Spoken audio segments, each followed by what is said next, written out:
Bismillah ar-Rahman ar-Rahim. Alhamdulillah wa salatu wassalamu ala Rasulillah. We continue reading from the 40 principles of the religion, 40 fundamentals of religion. الأربعين في أصول الدين by Imam Al-Ghazali رحمه الله. نفعنا بهم في الدارين. Ameen, ameen, ameen. And we continue from where we have left. And it was the following verse from the Quran. إنا عرضنا الأمانة على السماوات والأرض والجبال فأبين أن يحملنها وأشفقن منها وحملها الإنسان إنه كان ظلوما جهولا. Verily, we offer the trust to the heavens, the earth, and the mountains, but they refused to carry it and were afraid of it. Humanity carried it. Really, it's al-insan in the singular. And I spoke about this and I will repeat it. Indeed, humanity, indeed, it's a pronoun referring to the insan. Indeed, the human being has always been prone to wrongdoing and woefully ignorant. I said, of course, it's about humanity, but the text speaks about the insan. And the level of responsibility or the impact psychologically.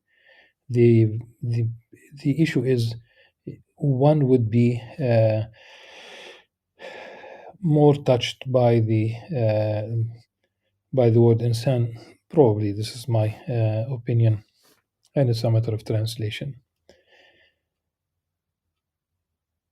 So the human being shouldered this responsibility, this trust that Allah subhanahu wa ta'ala presented to this universe. The meaning of the trust, Imam Al-Ghazali says, is subjection to responsibility and risk. There is no risk for the inhabitants of the earth, the animals, because they have no possibility of rising to the third stopping place. Likewise, there is no risk for the angels, because they have no fear of sinking into the laws or sinking to the laws of the animal world. Meaning the human being could go in either direction, either going up to the level of the angels or going down to the level of the animals. And the Quran describes those who are like the animals, kal-an'am. Indeed, even worse. Look at the human and the wonders of his worlds, how he rises to the highest heaven and falls to the measly earth, bearing this grave risk that none in existence bears but him. O pitiful one, how do you threaten me with punishment and seek to frighten me for overstepping the overwhelming majority of scholars and disagreeing with the well-known opinion when that is my joy and happiness. Remember that Imam Al-Ghazali says right at the beginning of the Ihya, of the revival of the Islamic, of the religious sciences, in the introduction, he already said that some people would not be happy with him really creating his own niche, coming up with his own ideas. And they are not in vain. Indeed, he says, he continues, that which they hate about me is what my heart desires. So turn the page of nonsense and do not cause my disturbance with your clamoring after this. Types of punishment in the afterlife. As for you asking me about the details of the punishment of the grave and its types, then do not aspire for details, for that invites to boredom and verbosity. Be satisfied with a mention of its types, for it has become apparent to me in a manner clearer than physical vision that the types of punishment in the grave are three, the spiritual among them, the ordeal of desired things, the humiliation of ignominy, and regret over the passing of things. These are the three types of spiritual fire that are launched consecutively upon the spirit of someone who prefers the worldly life, ending with him being forced to endure physical fire. Indeed, that is at the end of the affair. Now then, pay attention to the explanation of these types.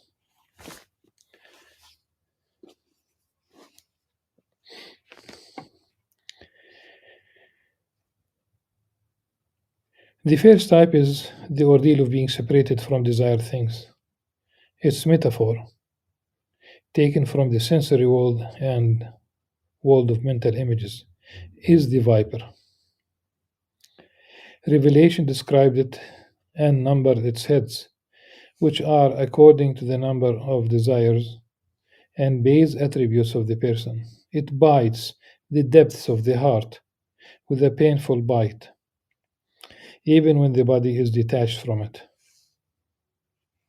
Imagine a king in this world of yours, dominant over the entire earth, capable of enjoying all pleasures and delighting in them, infatuated with beautiful faces and preoccupied with them, loving authority, forcing people to obey and being obeyed by them. Imagine that his enemy overcame him in a moment of heedlessness, enslaved him, and publicly used him to take care of dogs.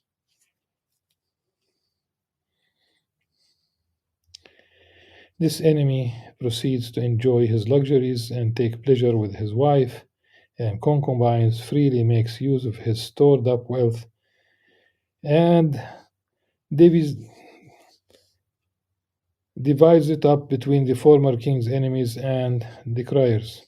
Now look, do you see a viper upon his heart with many heads, biting the depths of the heart, despite his body being detached from it? He wishes that if only his body were tried with diseases and agonies so that he might be rid of it.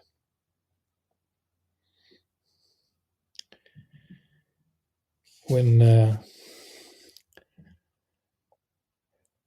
everybody knows that Andalusia was a great success in terms of science, um, 800 years practically of Islamic rule.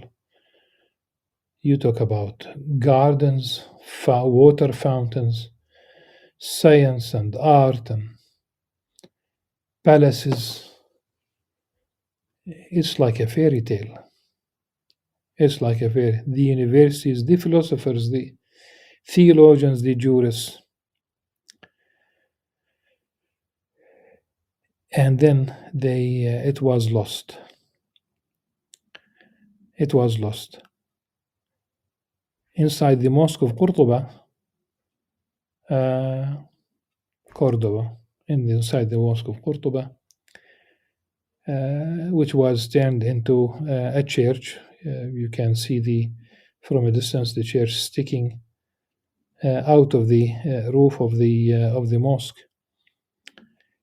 You can see the church steeples. Inside, there is a room that has a painting. Of course, Muslims are not allowed to pray in it. And there is a painting inside with the Khalifa on his knees, um, giving the key of the city to Ferdinand and Isabel, probably, but giving the keys. This is surrendering, really. And the same story would repeat itself in different places of Andalusia. Uh, what went through the mind and heart of that caliph, that prince, that when he saw everything going down the drain. Yes. At any rate,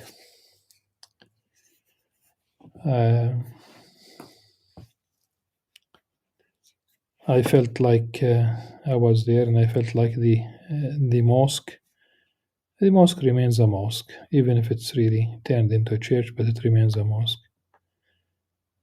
So I felt that the mosque really misses the call for the prayer, the adhan, and I started making the call for the adhan, though it was morning. But the idea was to raise the adhan not in a loud voice. And in fact, I kept raising the adhan one after the other.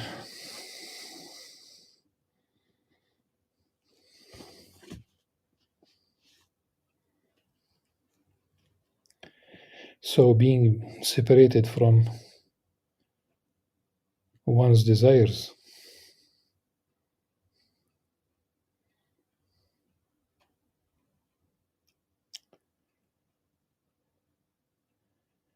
it's and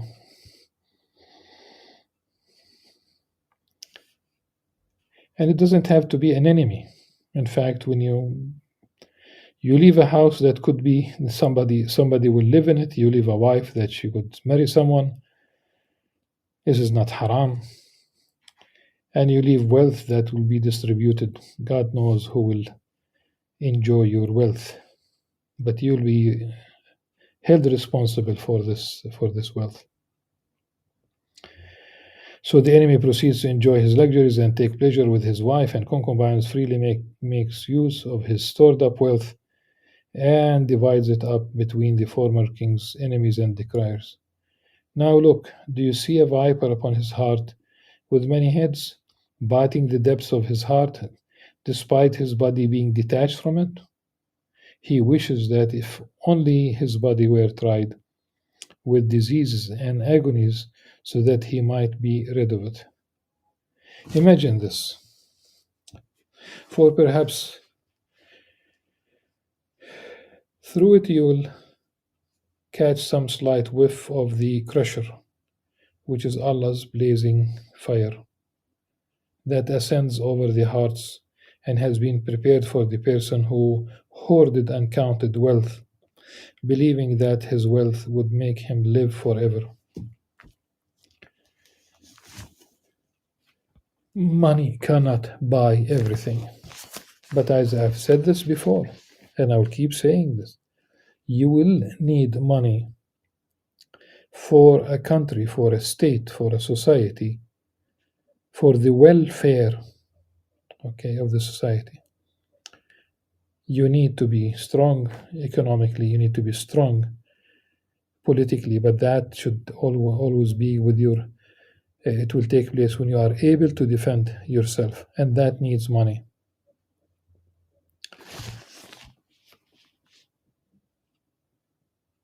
Money that is translated into economic power, money that is translated into science and creatively. We don't talk about memorization as the tawjih, the high school education system that is highly dependent on memorization.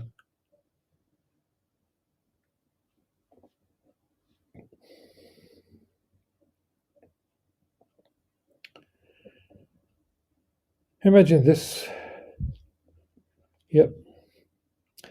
Now, know that every dead person's torment is commensurate to this viper's heads. In turn, the number of its heads is according to the number of desired things. For this reason, whoever is poorer and enjoys the world less, his torment in the afterlife is easier for him. Whoever has no relationship with the world in the first place has no torment on account of it all. Can you have this world in your hand and not in your heart?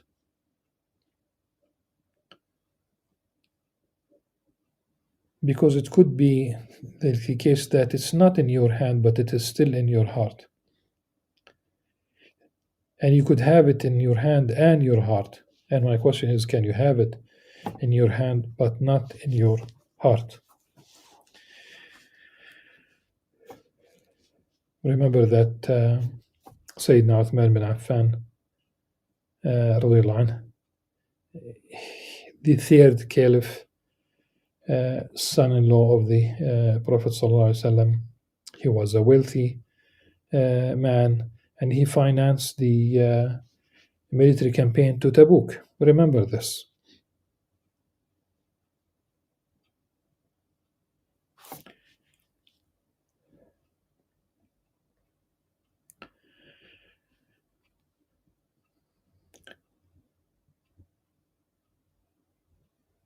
The second type is the humiliation of ignominy.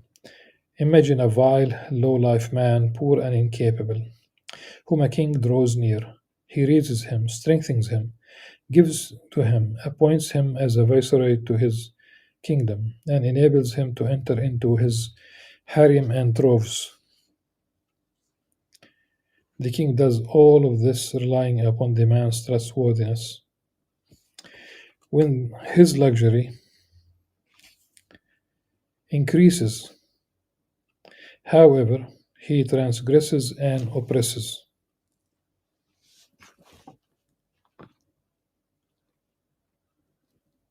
Yes.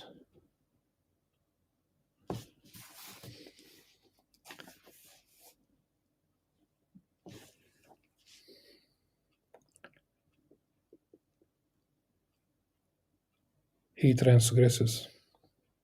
He begins to embezzle from the king's troves and makes lewd sexual advances to his wife, to the king's wife, daughters, and concubines. During all of this, he makes a show of trustworthiness to the king and believes that the latter is unaware of his betrayal. In the midst of his outlandish violations and betrayal, he notices a peephole and sees that the king is watching him through it. He knows now that the king has been watching him daily.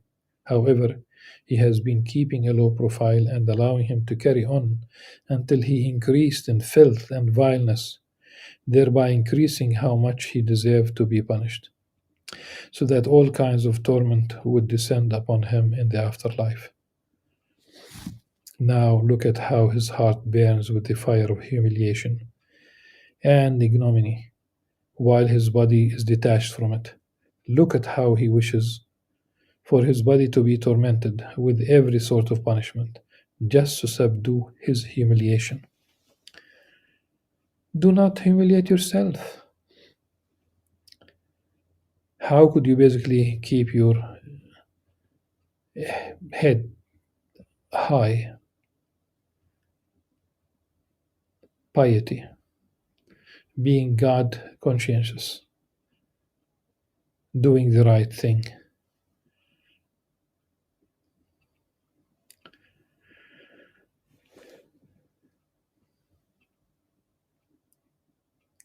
If you say,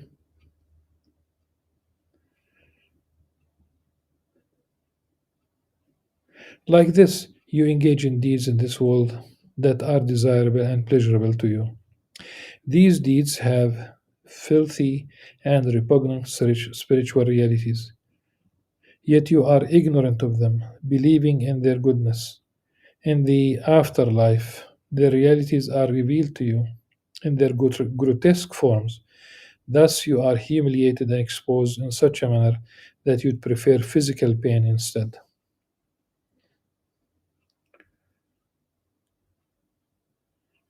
If you say, how are these spiritual realities revealed to me? Then know that you will not understand except through similes. Among these, for example, is that the mu'adhin calls to prayer in Ramadan before dawn. Thereafter, he sees in his sleep a seal on his hand. by which he seals men's mouths and women's private parts. So Ibn Sirin, who was known for dream interpretation, says to him, "You saw this because of your calling to prayer before dawn." Now consider that when he was slightly removed from the physical sensory world, the spirit of his deed was revealed to him. However, due to him still being in the world of mental images, because the sleeper's imagination does not cease with sleep, imagination veiled him with an imagined form, namely the seal and the object of sealing. Nevertheless, this is a form more indicative of the spirit of the deed than the actual call to prayer, because the world of sleep is closer to the world of the afterlife. Hence, confusion within it is slightly weaker, although it still is not devoid of confusion. That is why it requires interpretation. And remember the story of Sayyidina Yusuf alayhi salam in jail with his two prison cellmates. If a person were to say to that muazzin, "Do you not feel shy about sealing men's mouths and women's private parts?" he would surely say, "I seek refuge in Allah from doing that."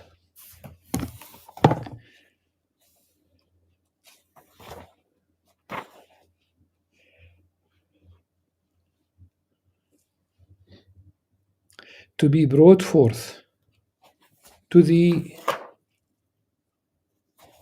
to be brought forth for execution is preferable to me than to do so.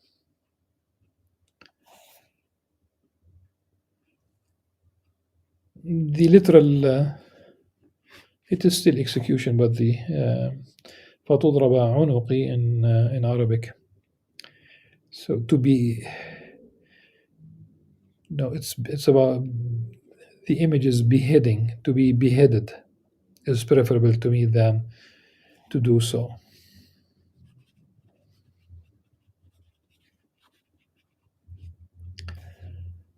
He loathes it because he is ignorant of it, despite the fact that he did it, because his spirit falls short of perceiving the spiritual reality of things.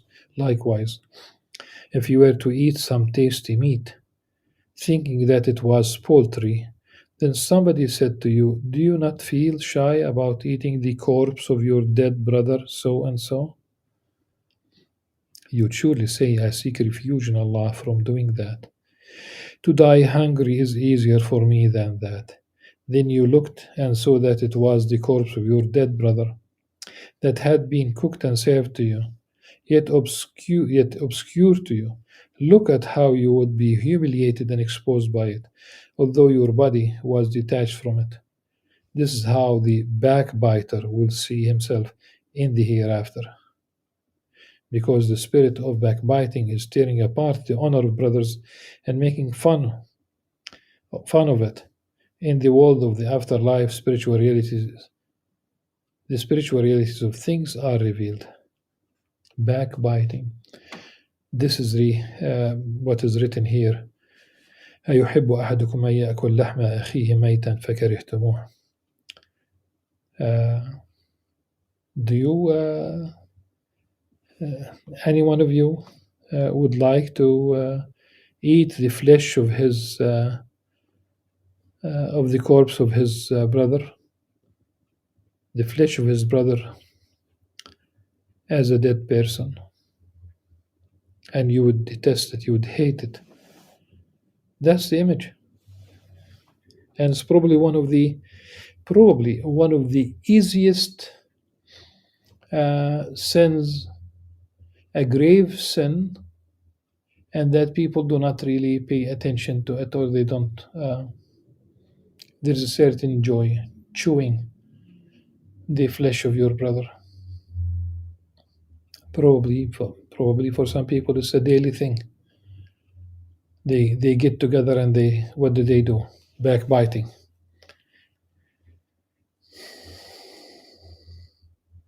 and not only amongst the the average person, or it's not only the awam. I don't know.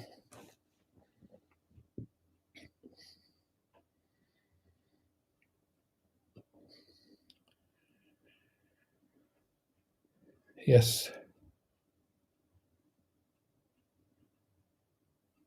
Likewise, imagine if you threw a stone at a wall and then somebody said to you, "Do you not feel shy about doing that?"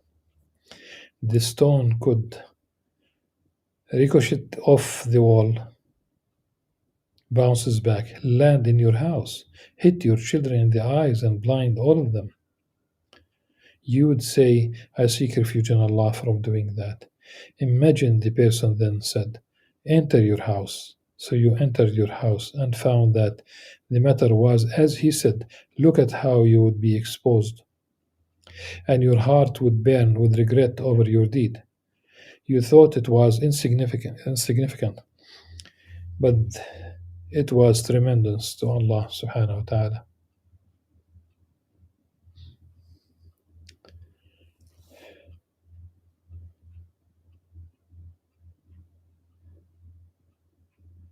This is the spirit of envy for your brother. Indeed, you envy him, yet do not harm him. Rather, it is reversed on you. By destroying your religion and transferring to his record your good deeds. Also, in backbiting, you transfer your good deeds to him. And if you have no good deeds, then if he has bad deeds, it will be transferred to you, which are the coolness of your eye, because they are the reason for your eternal happiness. They are greater than a child's eye. If this spiritual reality were revealed to you, look at how you would burn with the fire of ignominy, although your body was detached from it. What's envy? Envy is that you would wish whatever good, whatever blessing, whatever uh, whatever gift Allah subhanahu wa ta'ala gave to this person, you'd wish that it would disappear, that he or she would not have any more. And the meaning of this, Imam Al-Ghazali says originally in the the meaning of this is that basically you are objecting that this person would have such goods or such wife or such children or such house or such work or such factory or such. You are objecting. And when you are objecting, you are against Allah subhanahu wa ta'ala's will that this person will have such and such things. Imagine yourself objecting to Allah subhanahu wa ta'ala. Where is Islam, which is really surrender? And of course, one should understand. Then Imam Al-Ghazali mentions the Quran frequently speaks about spiritual realities. For this reason, Allah subhanahu wa ta'ala said about backbiting, أَيُحِبُّ أَحَدُكُمْ أَن يَأْكُلَ لَحْمَ أَخِيهِ مَيْتًا فَكَرِهْتُمُوهُ. Would one of you like to eat the corpse of his dead brother? And he said about envy, يَا أَيُّهَا النَّاسُ إِنَّمَا بَغْيُكُمْ عَلَىٰ أَنفُسِكُمْ. O people, indeed, your oppression is only to yourselves. The example of the call to prayer, backbiting, and envy are enough for you. Apply these examples to every action that sacred law has forbidden you from committing. This prohibition is due the repugnance of the action spiritual reality. The apparent goodness is to outer vision, yet its inner is repugnant to the inner vision illuminated from the lamp of Allah's lamp subhanahu wa ta'ala. Revelation expressed this when it said, on the day of resurrection, the world will be shown in the form of an old cyanotic hag. her qualities are such and such, and such and such.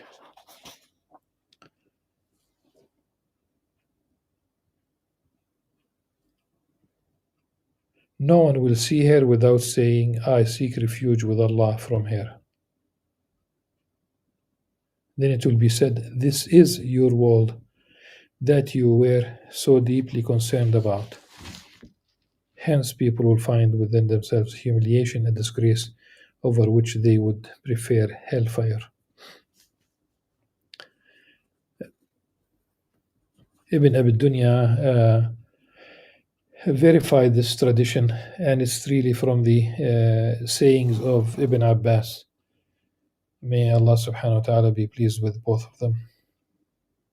So it's not a hadith. Wallah subhanahu wa ta'ala a'la wa a'lam.